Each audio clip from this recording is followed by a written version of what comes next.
Hello, everybody. This is Mark Breyer from the Law and Love Podcast, but the Law and Love Podcast would not be much of a podcast if we weren't with Alexis Breyer. Look at that. She's like, we got to cue it all up. You know, this is our first podcast of 2025. People don't know that because other podcasts may have run, but we actually took a break for trial and the new year, and now we're getting after it, right? Yep. Do you know what we're doing today? We have a full day of podcasts. We do. This is, so people don't know this either. It's so hard getting you and I together that we do this back to back. We do not play, right? And today on this episode, we have Cale from the Phoenix Herpetological Society. Do you know what a herpetological society is, Alexis? I think you said that so perfectly. But what is it?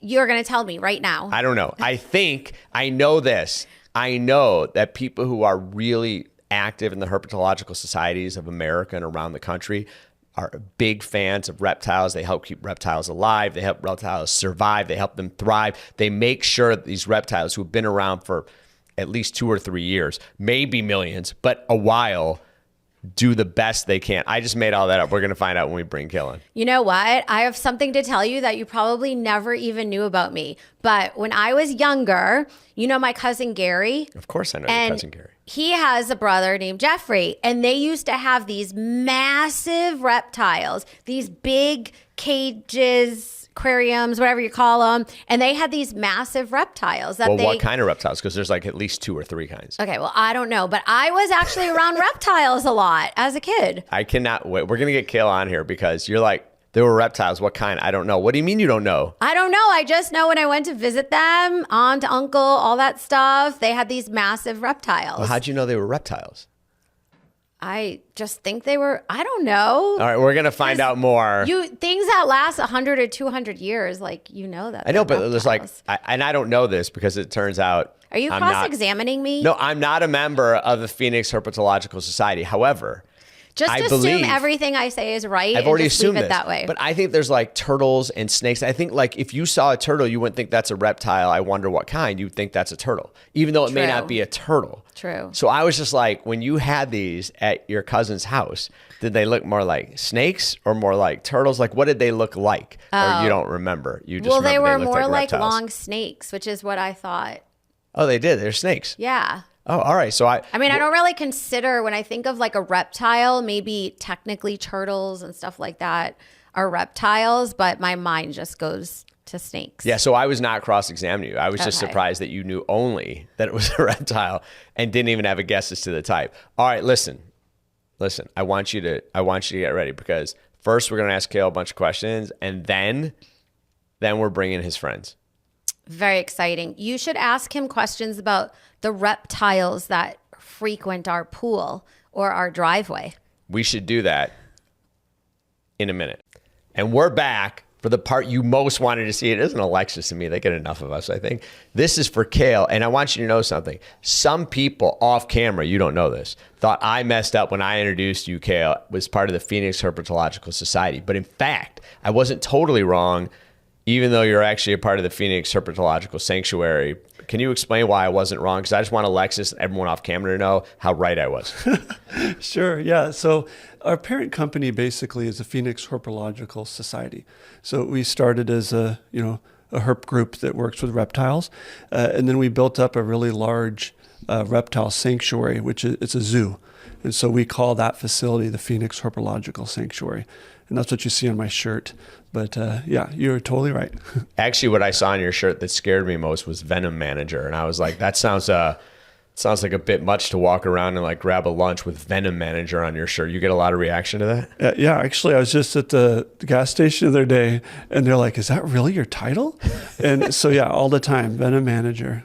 I love it. It's a fun job. I mean, I want to get into how you end up as Venom Manager, but first I really, really want to know what Venom Manager is because it's literally the greatest title of anyone I've ever met.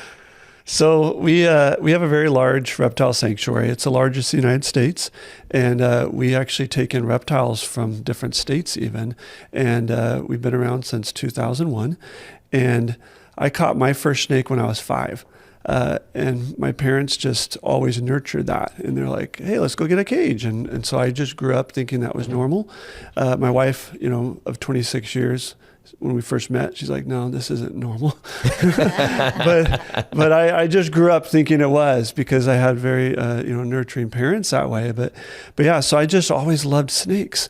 And so I sought after it, and I volunteered at the Phoenix Herpetological Society. I started 20 years ago and eventually got a job. And so, I work with the most deadly snakes in the world. I mean, we have giant 13-foot king cobras. We have black mambas. We have snakes that we have the most venomous snake in the world. It's from Australia. So people come from all around to see these snakes. We have about 150 of them. But venom manager means that I manage all of the venomous snakes, all the keepers that take care of them, and a very large anti-venom bank. So if we were to get bit by one of these, we provide our own anti-venom, because the hospitals don't have cobra anti-venom on hand. So you're in charge of any snake or any reptile that has venom, handling it, keeping it safe, and everything else. You're probably like the venom manager of our office then, Alexis. At least of you. I was thinking it's pretty cool that your parents saw something that you liked at such a young age and were like, oh, you can do more of this. Because we were just at this tournament yesterday for our daughter, and the guy was saying how his parents were like, you're never going to be able to do anything with this. But there's always something to do with a passion that you have. But I can see parents, when, have your child playing with snakes, being like, just stop that. Like, stop playing with these snakes. Like, time to grow up and do a regular time to grow job. up and do a real job. So to me, I just thought, wow, that's really cool that your parents were not squashing your interests and passions in snakes. I appreciate you saying that, because I do like to shout out to my parents, because I hear kids all the time, my parents won't let me have a snake. But they did. They nurtured that, and it did become a career. And now, I've been on National Geographic several times. I've published. I do rattlesnake research. So there's so much that has come out from that. And a lot that's helped the community, helps people to deal with rattlesnakes when they find them in their yard. Yes. Can I ask you the most annoying question? You probably get asked this, and it's probably always annoying. But I have to ask it, even though I feel bad. Have you ever been bit? So I have. Mostly by my children and dogs. But it's actually the most asked question I get. I get it all the time. And so I've been working professionally here for 20 years with the dangerous venomous, and I have never been bit. And so I attribute it to, we have a very strict protocol, and we live by it religiously. And I drill it into everybody. We follow the rules. And I tell them it's just like any other potentially dangerous job. You got to have safety, and we follow that. So we have tools, we have rules, and if you break them, you have a really high chance of getting bit. So. Do you have certain equipment type of thing, like that you put on to make sure that you don't get bit? That would make sense, but no. Yeah. There's really nothing like anything that creates like kind of an armor protection or thick gloves. You lose the dexterity you need to be able to use the tools. Mm-hmm. So it's all tools, like really long. We call them snake tongs. They look like garbage picker-uppers. We have some of those. I just got them. Nice. I got my first thing of snake tongs, and They're not very long though. They're like from here to the floor. No. I got one that was like the one I have it outside. Oh. Because there have been rattlesnakes. We had a dead rattlesnake. Someone ran over it right in front of our driveway. So it was there before it got run over. And when I say rattlesnake, I think it was rattlesnake. Maybe it wasn't. And then the person who had our house before we had it, he had a snake rattling out back, and he used those things. But I think I bought them, but I'm never using them.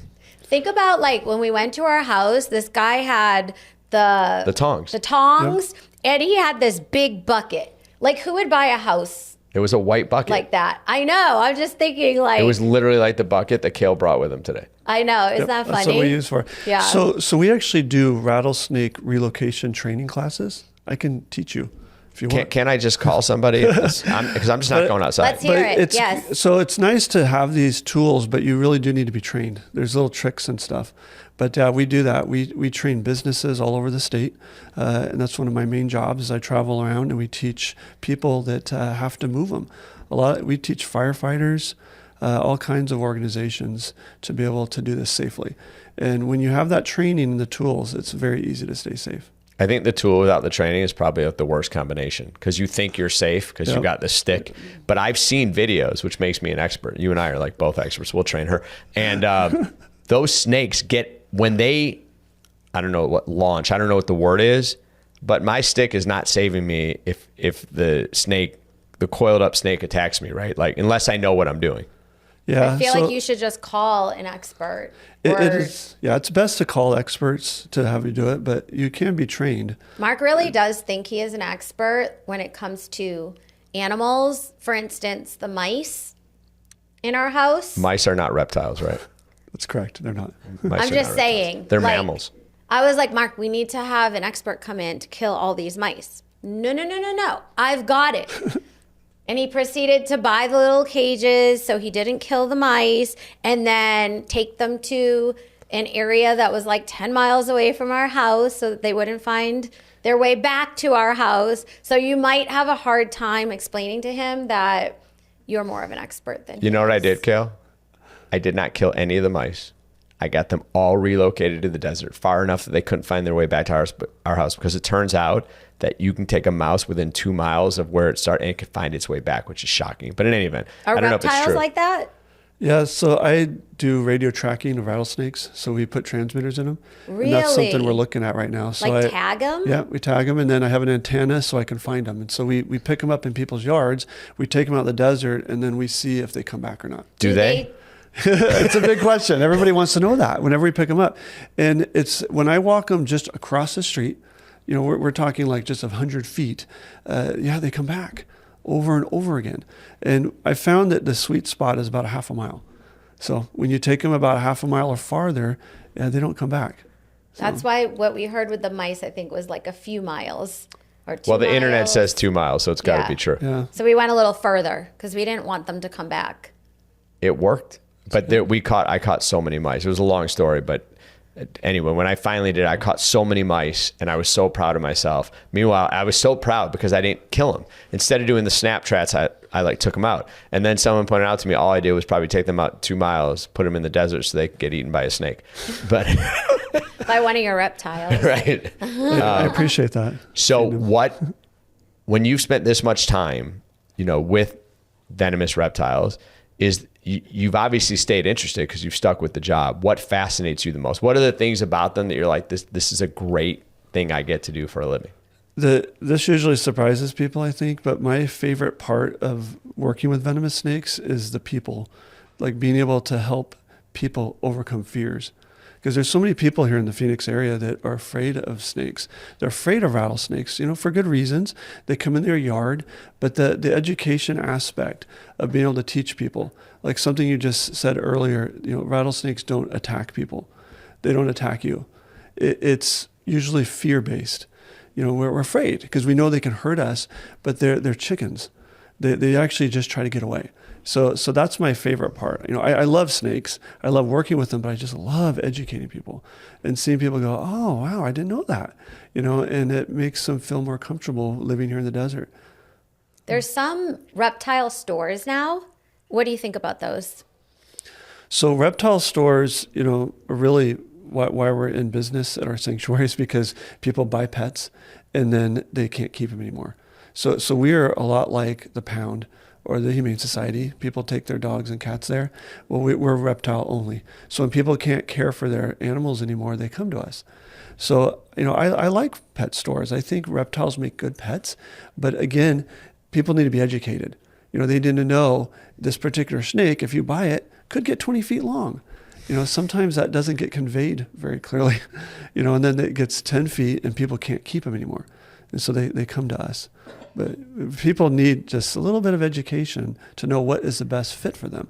It's not that different than dog breeds. You just don't want to get a Great Dane in a little apartment. Right. It's the same kind of thing.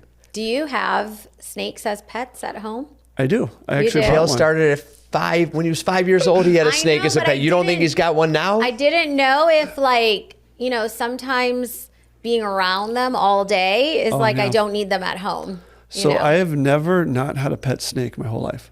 So ever since I was 5, I never stopped. So I've always had one. What kind of snake was it that you caught at 5? They're called garter snakes. Yeah. We were camping up on the rim, and my dad was worried that I would pick up a rattlesnake at that age. So he's like, you can't touch any snakes. You call me first. And I saw this little garter snake crawling through the grass. So I yelled for my dad, and he came running, but not fast enough. And I was like, the snake's going to get away. So I grabbed it by the tail and kind of held it there.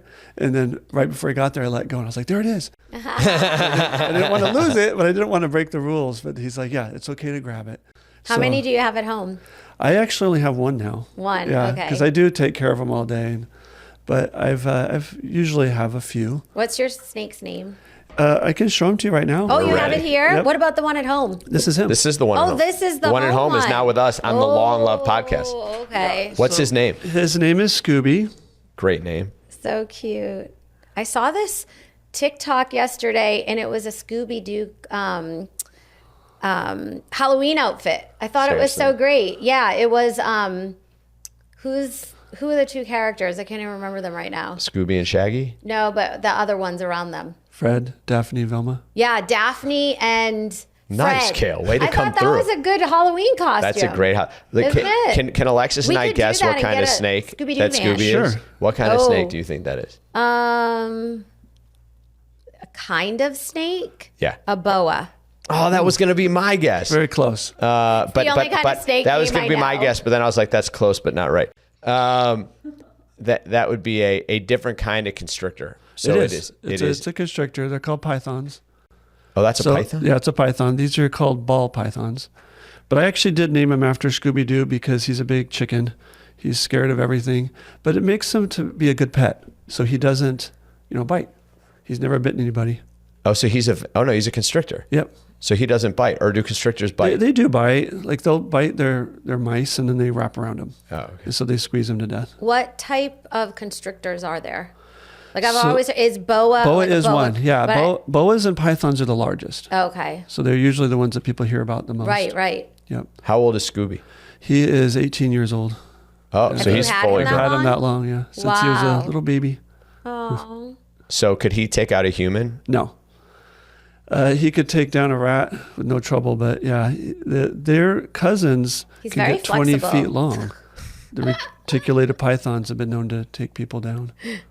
And is he comfortable with different people, or he needs to know it's you? No, he's fine. He's been held by thousands of kids and people over the years, but you can hold him if you Do want. you think Alexis can hold him? Oh, yeah. Alexis can't hold him. You serious? I'm very intimidating to a lot of people, and I think that Look how upset Scooby is right now. I know. He's super nice.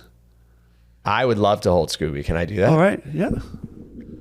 Is there a way I have Just to use hold both him? hands and just support his body. Should I put him around Just use my both neck? hands like that. Yep. No. Wait, around your neck? I recommend not to put them around your neck, Do you want to get? Just want to see if he'll squeeze. mostly because they slip off your shoulders easily. Oh. You don't want to drop them. Wait, if he got dropped, would he like slither real fast or not no, really? they're really slow moving. Oh, okay. Yeah. Is he afraid right now, or No. you think he's good? No, he likes you. What's up, Scooby? How do you know? He's not moving fast or worried. I mean, you could tell by their body posturing, but he's just chilling. So I was telling you a story before we went on, and I'm curious because it's a little bit like my story of the YouTube video where the snake attacked, and you're like, Mark, you don't know what you're talking about.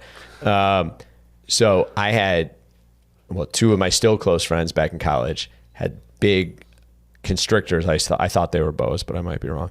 And they would take them out all the time and get all kinds of attention. And I'm curious if you heard that and said, your friends are evil and that's not what you should do with snakes. I'm really curious because I'm going to play this video for both of them when I see them soon. And I'd love for you to share why what they did was terrible and why they're not good people. Well, I thought it was good. I mean, snakes do draw a crowd. It draws curiosity because there's often fear based with it. They're like, wow, that looks scary. That looks dangerous. But I mean, we do a lot of outreach programs. And when you're just talking about it, it's boring. And when you take a snake out and people see it, you see their faces light up. Everybody's intrigued. So we do that all the time. Does the snake like the attention? Like, do they like going from people to people? Yeah, I think so. Yeah. This is like their exercise. So it's good for them. Yeah, they'll stay in little cages, and then we take them out a lot, and they get warm from our body warmth, and they get a lot of movement. I think So it's Scooby healthy. fell asleep. And yeah, he could do that too. Can he poop on him? He could. He already did. Did? That means he really likes you. Are they supposed to come out of the cage a certain amount of time each day, or how does that work? We do try to set a schedule for that. We do a lot of outreach programs where we'll go to elementary schools and stuff. And so we rotate them through. So they each get a certain amount of exercise, but not too much. And it gives them time to get food too and to digest. What do they eat? These eat rats. Oh, okay. So we buy them frozen. We thaw them Really? in hot water, and then we give them to them dead. Yeah, you were telling me again off air, but I used to watch them feed the live. I don't know if they were mice or rats. I thought they were mice, but I don't know what I was looking at. And I used to feel bad for the mice. I mean, I knew the snake has to live and they got to eat something, but it was still, it was like Did they do live or dead? they were alive. But really? Cale said that that's not the best way to do it. Yeah. No zoo does this, feeds them live. It's just because it's too dangerous for the snakes. Rats are capable of biting and killing them. If the snakes don't want to eat, they'll often just hide, and then they can be attacked. And so, yeah, we just don't do that. It's very safe to just give them the frozen, and it can also kill any diseases and germs that the rodents can carry. So there are companies that just collect dead rats, freeze them, and then send them. They breed them. Yeah, They the breed facilities that breed, just all they do is breed rodents. We buy them from them Wow. in bulk. Yeah. I was about to make jokes about the breeding of rodents, but I decided to not make any jokes about the University of Michigan, which I just kind of did. But I didn't time it up, so it wasn't really the same. All right. You got this friend in another cage near us. Oh, I got a quick question because I was wondering about Scooby. How do you have dogs? Yes. How do your dogs react to Scooby? They bark when we pull them out, but we just don't let them connect because they might play rough with them. I mean, and Scooby would probably not enjoy that. Yeah, it would be bad. Yeah, we keep them away from mammals. It is a fascinating thing because your dogs see what no other dog. I mean, maybe when they're walking, they see a snake in rare occasion, right? But Scooby's near them all the time, presumably in a cage. Yeah. Yeah, these snakes are from Africa, so they're an exotic species. You wouldn't see anything like that around here, but yeah, dogs often get, right in the face of snakes. Dogs can get bit pretty easily by rattlesnakes. We always tell people, you need to keep them on a leash when you're out in the desert. Does the anti-venom save dogs? Yeah, they have an anti-venom specifically made for dogs. They do, okay. Yeah. It's a lot cheaper than humans. Do you ever get calls when someone's been bit because they have questions about the anti-venom, or at that point they already know enough and the medical facility? Doctors here are really good at rattlesnakes. They deal with them all the time. You go to any hospital, they got anti-venom. But I just had a call last night from an emergency room doctor here in the valley that somebody got bit by an exotic venomous snake. So they call me for stuff like that. So we maintain a very large anti-venom bank. And so if it's illegal to keep venomous snakes in Arizona, but people do it. They'll keep them, cobras illegally, and sometimes they get bit. And so they call us and they'll ask us for our antivenom. How long do you have, if you get bit, to have the anti-venom? So that's a really tough question because every bite is different. So the snakes can actually inject different amounts. People react differently depending on where you're bit. It can get into your blood system faster. So you never really know.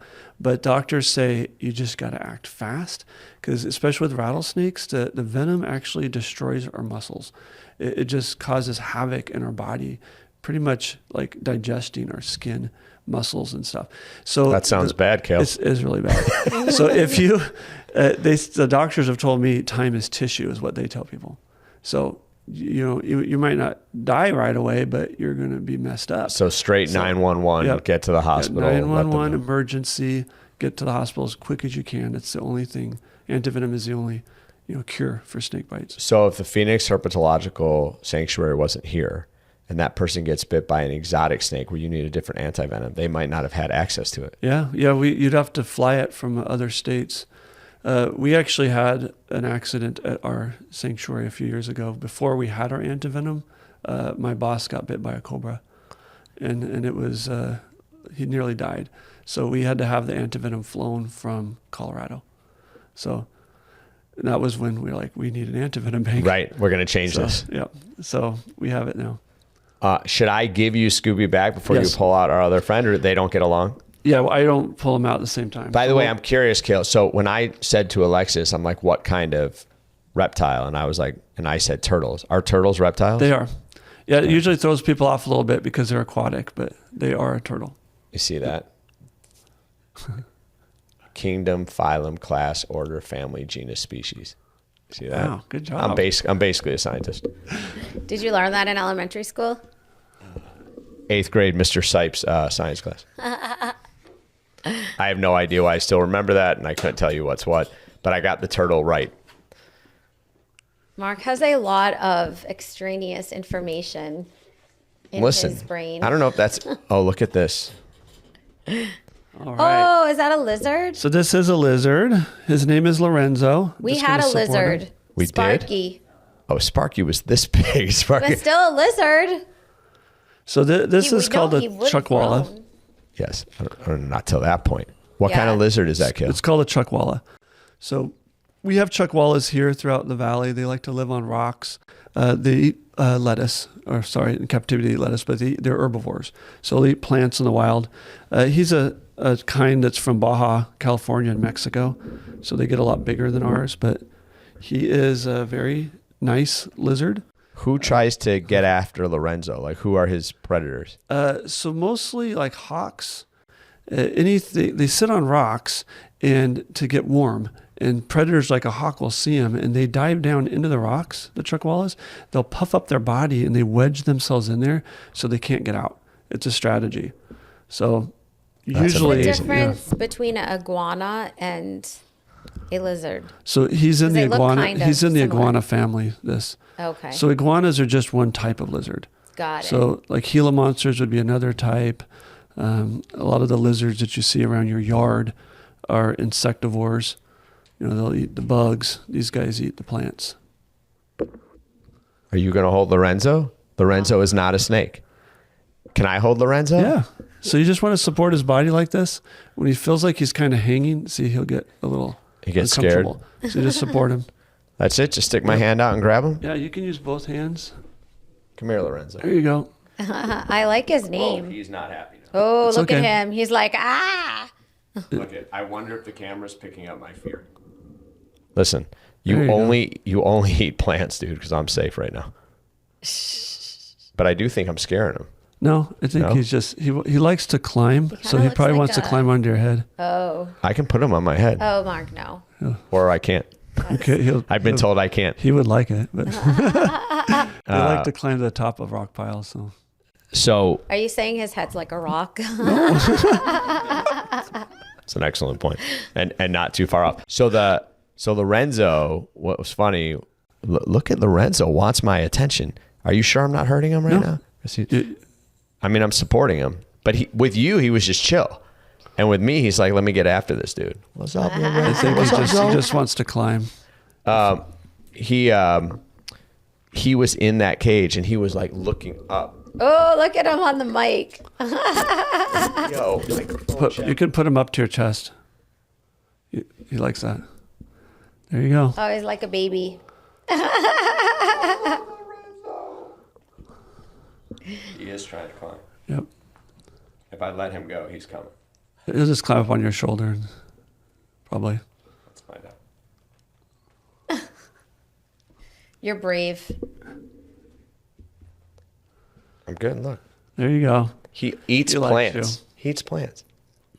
We're like old friends. Lorenzo, you know what it is? It's like, how dogs can tell when they're with good people. Yep. See, look how happy Lorenzo is. He wanted my attention. He got my attention. Now me and Zoe are just like chilling. What do You guys are buds. He likes you. you want to watch the game with me this weekend? That's think good. he's a Lions fan? But he was, of course, he's a Lions fan. The whole country are Lions fans right now. So he was interesting because he was really propped up in the crate, looking around as if he was really interested. I don't know if he was or wasn't, but he wasn't just like chilling in that crate. He seemed to be noticing what was going on around. Yeah. He was. There's a new place. He wants to come out and look at things, and they are very inquisitive. How old is he? 16 years old. Oh, okay. So they all end up with you because somebody who thought they were going to raise them isn't raising them. Yeah, usually it's size things, I believe. They're just so cute when they're little. Right. And then they get bigger and they get a lot harder to take care of. And another challenge with reptiles is they're so long-lived. You know, they live a lot longer than mammals. How long will Lorenzo live on average? So Wow. tortoises can live over 100. So it's a commitment. Do they know? I mean, I know it's hard to know it, but do they seem to like, if we took Lorenzo to my house tonight, would he know something's different? He would. So usually when we adopt out reptiles, we warn them of this. It takes them weeks to adjust. Sometimes they won't eat. It's hard to tell that they're stressed because you don't see it like you would with a dog, but they are. And it usually manifests by them not eating. And so it gives them a few weeks to get used to it, and then they start to get more comfortable. So I feel like when we had our lizard, we gave him some sort of like flies or something. Crickets to eat. So that's not a plant. Well, but some eat insects. Yeah. Lorenzo's some different. eat. yours is probably a okay. gecko or a bearded dragon. They're all the same family, but you got different genus and species, and that Got it. changes what they eat. Okay. Is that Mark, right you're at good. all? I just made that You're up. Good. No, that's spot on. Uh-oh, he's coming. He's coming. Look at this. I just want to let you know. You don't get this in every podcast, Cale. You might. That's actually. it. I just look at that and see injury claims all over the place. So yeah, some reptiles can do some serious injuries. Yeah. You got to be careful. Yeah, but not ones that eat Yeah, plants. We're probably straight. Yeah, this wouldn't. I brought the really nice ones to you. Yeah, that was- But even if it's a was reptile appreciated. that eats plants, it still could bite. Yeah, you said iguana earlier. Some of the iguanas have really big heads. Yeah. And they can do serious bites. Mark, Just wanted to see what would happen. you are in big trouble later. So Mark, I do have to say that you are breaking one of our rules. You should never tease with a reptile. Oh, I was just trying to point out, because if we just tell people the rules, they don't learn. What we just did is now we showed them what not to do. The thing and that I feel like you people don't will help. understand is you should never give Mark Anything. something. Yeah, remember? True. I think you hurt You Lorenzo's literally feelings. almost had me have an injury claim. And then I would have had to represent myself against you. That- And I would have to be a witness, probably. you would be a Yes, witness. you'd be You a would witness. Whose side would you have taken on that? Well, you were breaking the rules. You're breaking the rules. All right, I heard we have questions from that have been posed when people knew you were coming. Is that true, Bonnie Blue? Yeah. When you tell people what you do, like when you meet people around, first of all, do you tell them venom manager? Yeah. Did you pick that title? No, it was my director. It's the But greatest. I love it too. It Yeah. is the greatest title. People either think that I'm really cool or I'm just really weird. So you can go either way. I was trying to think of like cool titles we could have for our team. I Like want instead that of one. paralegal, a lawyer, things like that. Like, I don't know. I mean, again, I'm trying to be careful with what I say, but venom manager. Yeah, I mean, I know I've obsessed some over that, fun but it titles. might be the coolest job title that I think I've ever heard. And in truth, Yeah. you have a cooler job than most people have. I mean, I True. stare at a screen all day, and I'm in meetings all day, and you literally are working with 80 and 90. Well, I don't know. Do snakes live 80 and 90 years, or only the It's usually about 30 years. 30 years? But yeah, we've had some 20 years. That's just something else. What happens if you don't have room for them? So when we don't have room, we have connections with zoos all over. So we take stuff, but we also give when they have room for other things. So just last week, we shipped out a bunch of little alligators and snakes to other zoos. How do you guys make the money you need to support everything you're doing? Because it's not an easy, inexpensive. You guys are saving these reptiles. That's not cheap. So how do you guys make money? Usually law firms give us money. That sounds right. Particularly those with most married. of it is our outreach and we do tours. So every day we do tours and we get in money, but we get very creative just trying to raise money. Those rattlesnake training classes that we do. So all of those have fees. When people bring stuff in, we have surrender fees. adoption fees. And so all of it helps us run everything. We don't get any funding from the state or anything like that. It's all just people. You find different ways to make sure the money's there so that you can actually feed them, house them. Yeah. Do people come to visit because at a zoo, I don't know how much money a zoo actually make off people coming in or not coming. I don't know where they make their money either, but to be able to do what they do. But zoos get a lot of admission. They do. I just don't know if that's a huge part of their revenue or not. But does the sanctuary have an admission? So we do guided tours only, so people can schedule a tour, and then we have a tour guide that takes them around and shows them all the stuff. And we get a lot of our revenue comes from those. Oh, Where are you guys located? It's in North Scottsdale, and you can go to phoenixherp.com is our website, and you can book a tour at any time. But yeah, we have over 100 crocodilian. So giant alligators, crocodiles, we have tortoises.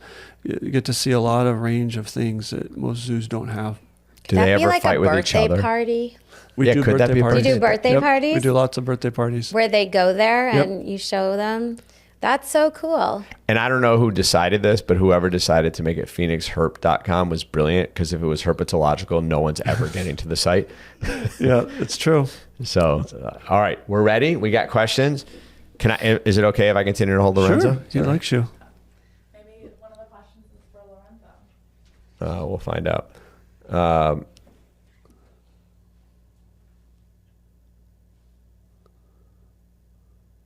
Ready? Try not to mess this up. This is where you get put on the spot.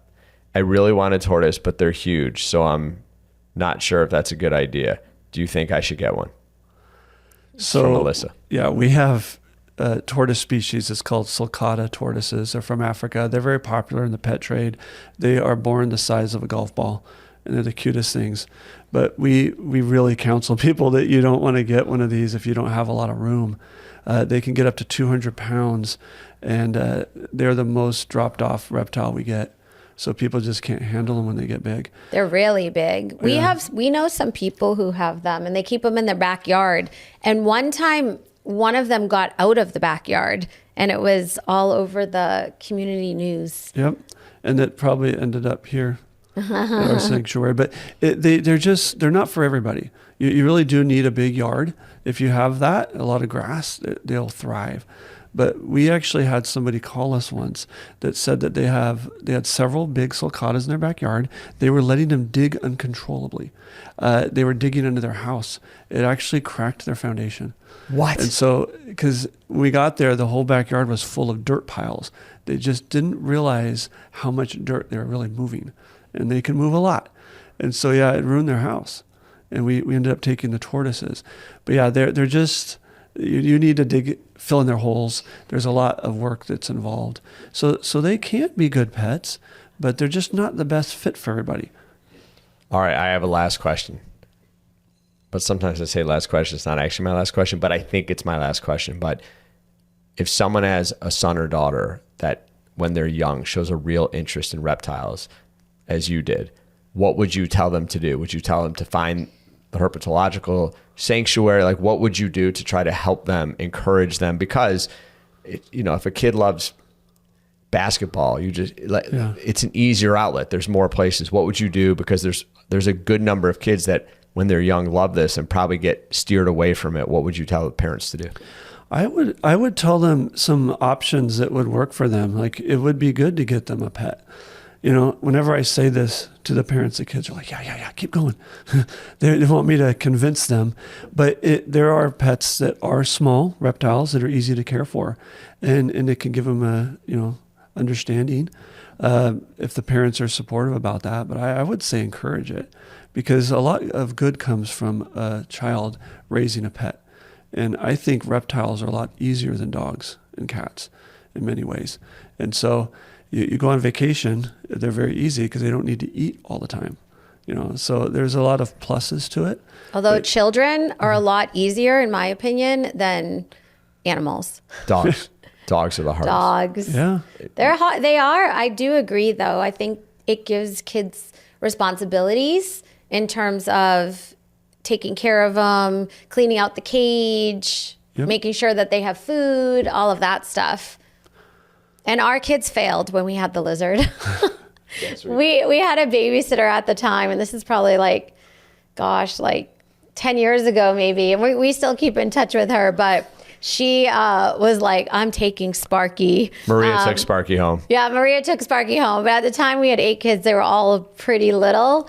And, it was a lot to make sure that, because you had to go to the pet store to make sure that they had the crickets and the food and cleaning out the cage. And so I do think, though, any pet is nice for kids because it does give them like more responsibility. That said, our daughter just asked us about getting a dog, and we were like, no.